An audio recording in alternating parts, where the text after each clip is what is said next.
Today,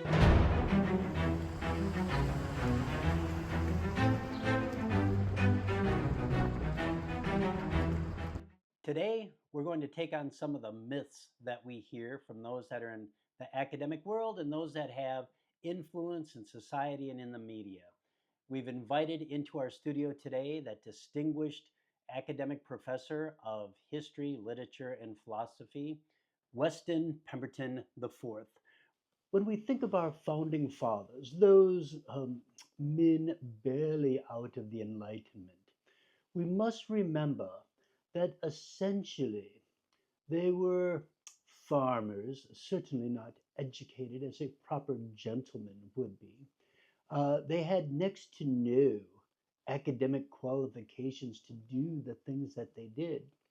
And their knowledge of the law, their knowledge of history, their knowledge of the classics would be rudimentary at best.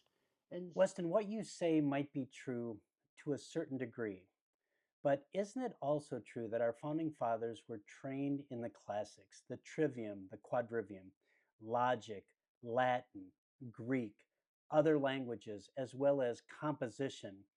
Isn't it also true that when Thomas Jefferson applied for entrance to William and Mary, I believe when he was still a teenager, one of his parts of the entrance exam, did he not have to translate the Gospel of John, John chapter 1, from the Greek to the English?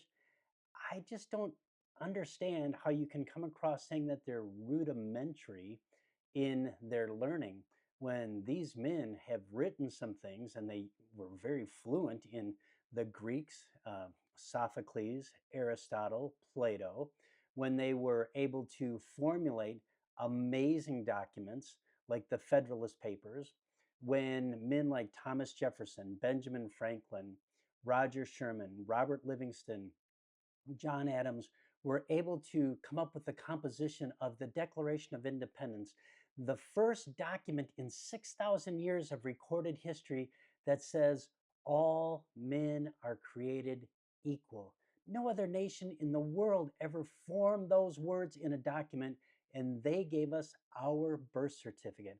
I believe that they would probably say that they are much more educated than we give them credit for. I mean, men like John Witherspoon at Log Cabin College, which would be today Princeton University, and others had advanced degrees and were in their own right very literate, very educated. So I would challenge your assumption. It's a well known fact without dispute in academia that men like Benjamin Franklin, Thomas Jefferson, and essentially all of the founding fathers, without dispute, were either atheists, agnostics, or deists.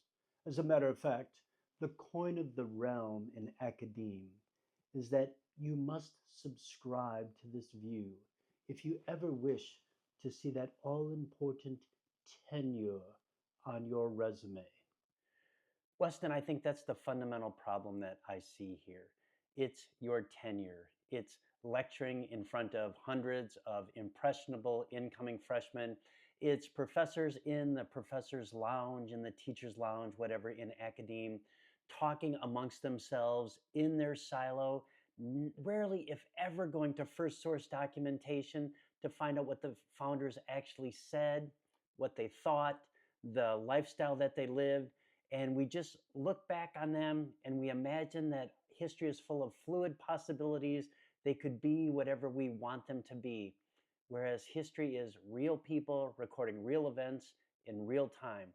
Let's get back to first source documentation and let the founders speak for themselves.